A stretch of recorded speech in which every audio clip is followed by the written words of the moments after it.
We need only keep the coil rotating in the magnetic field to continuously induce electric voltage and current. But current produced in this fashion has an interesting feature. It is alternating. We can better understand this characteristic if we study the coil's rotation. Note that the particles flowing through the circuit represent electrons, but keep in mind conventional current flow is opposite in direction.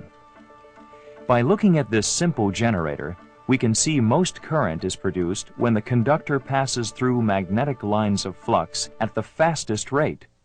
That is, the greatest current occurs when the conductor moves at right angles to the magnetic field. Then, as the conductor continues its rotation at a constant speed, it cuts through fewer and fewer lines of flux, and less current is induced. Eventually, the conductor moves parallel to the field. At this point, no current flows because the conductor doesn't cut through any lines of flux. This occurs twice in each revolution. Notice, as the coil rotates, one of its sides cuts downward through the magnetic field, causing current to be induced in one direction, while the other side is moving upward, inducing current in the opposite direction.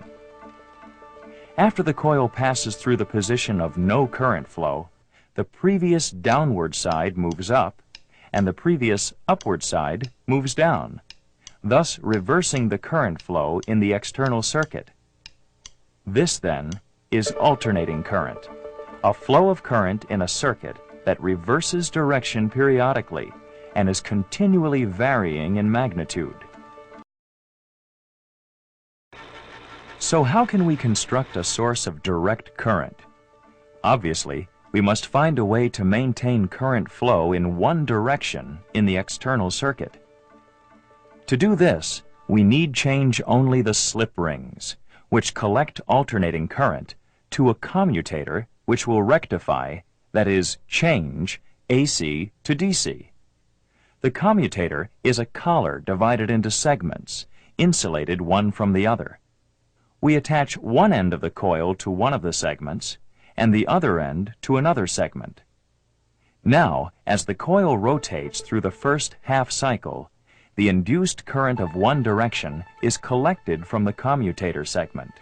It flows through the external circuit, then back to another commutator segment and into the coil, completing the circuit.